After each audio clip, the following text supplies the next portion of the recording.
season, and they're hoping to come away with a victory here today. They leave the Fever by 9 as you get a look at downtown Indianapolis from the Canal. We'll see what adjustments Stephanie White and Caitlin Clark have made. Let's take a look at our Hello, beautiful people, and welcome back to Gainbridge Fieldhouse and resuming this from yesterday. Well, Austin, you guys built a 9-point lead early, but what did this team run into in that second quarter and make it difficult to execute? Just the defensive breakdowns in the pick and roll. We got to clean that up. We got to be better at the point, not allowing them to have two-way goes. We'll clean that up. We'll be a little bit more aggressive in the second half. His name is Austin Kelly. Valkyries also made it difficult for you to score around the rim. How do you look to improve that in the second half? We got to take our open shots. They're great on the collapse. All right, well, I feel like we turned down some open shots early in the half. Our spacing has to be better. That's what we talked about. We'll do that in the second half. Thanks so much. Thank you. What did you take away from his comments? Well, as we take a look at the leading scorers, I think they have been collapsing the paint, especially on the weak side.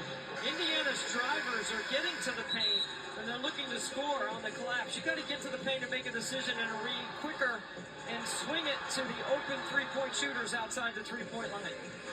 Veronica Burton leading all scorers with 8 points here in the first half. Caitlin Clark, 5 points, 3 rebounds, 2 assists. She did play just 13 minutes in the first half. We'll see what her minutes total looks like here in the second half. The Valkyries ended the second quarter on an 18-2 run. They held the Fever to just 9 second quarter points. So we'll see what the Fever have here offensively as they hope to hit the reset button at halftime. Here's about the Valkyries and shooting the three. Okay, they take the most threes by average in the league, but they're at the bottom in three-point percentage. Yet they make 9 a game, which is 5th in the league. And they held Indiana to just 2 assists in the last 8 minutes of the quarter. So Indiana's got to get into some better movement and ball movement and shift that defense and not allow them to collapse into the paint.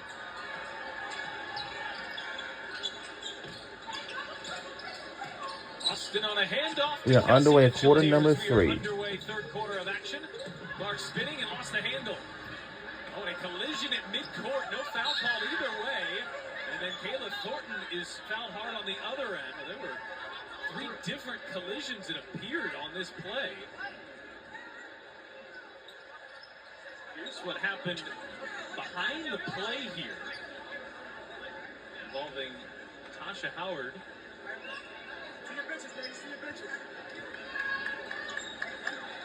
Yes, sir. Tim Green send the teams to their benches. Here's what happened behind the play. Those two just get tangled up. Just like they tripped each other up. Just an unfortunate.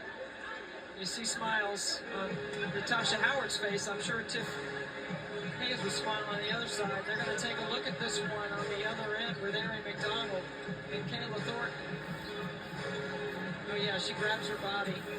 I think they're going to upgrade this. She's not making a play on the ball, even though her intent was not to do any harm. You see Barry immediately reaching out to Kayla. That's not a play on the ball, and that's an airborne shooter. So it's Tim Green, Randy Richardson, and Gerda Gatling, your officials. That's Green on the left, Gatling to the right, Richardson in the middle there. This is a veteran crew.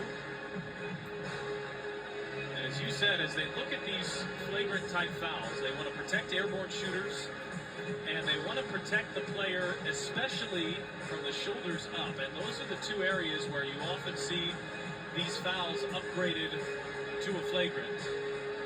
We got the look. McDonald certainly not trying to do any harm there. In fact, she would probably argue that she was trying to kind of catch Thornton there and wasn't able to. But as you noted, the play was not on the ball, and it led to high potential for injury. Yeah, they're going to upgrade this.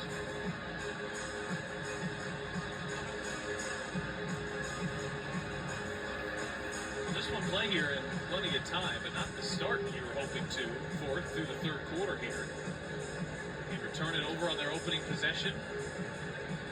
And now Tim Green and Randy Richardson are deciding whether this will be free throws and the ball. flagrant foul is unnecessary contact. The flagrant 2 is unnecessary and excessive. It certainly doesn't appear to be that standard.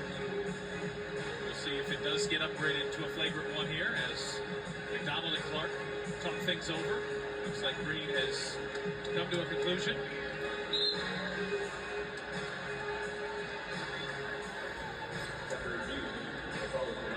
It has been upgraded to a flagrant 1.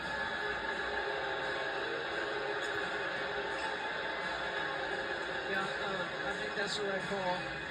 And fortunately for Kayla Thornton, she's okay and she can shoot free throws.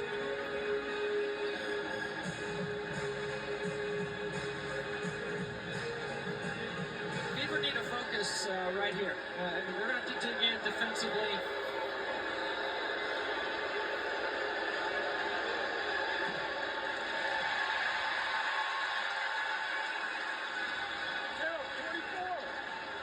Is an 83% free throw shooter. A pillar of consistency here for Golden State. She's been in double figures in 16 of their 18. Offensively for the Fever, Pat, we haven't seen a lot of middle ball screen action with Caitlin and Aaliyah. We know that that is a successful combination for the Fever. I'm expecting that they might go to some of that with Kelsey Mitchell in the corner, deep corner as a three-point shooter. And Natasha Howard playing sort of in that dunker spot. The Valkyries now have their largest lead in the first double-digit lead, and Kate Martin gets free on the inbound. And his shot is good.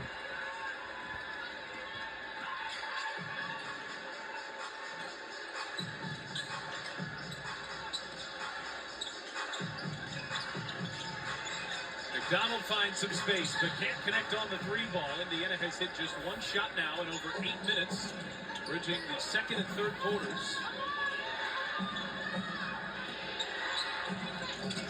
Burke leaves it for Martin, who hits And the 3 is good by Golden State Valkyries. Stephanie White is furious. The Valkyries have the first 6 of the third quarter and lead by 15. We'll be right back on either side. Don't you go anywhere.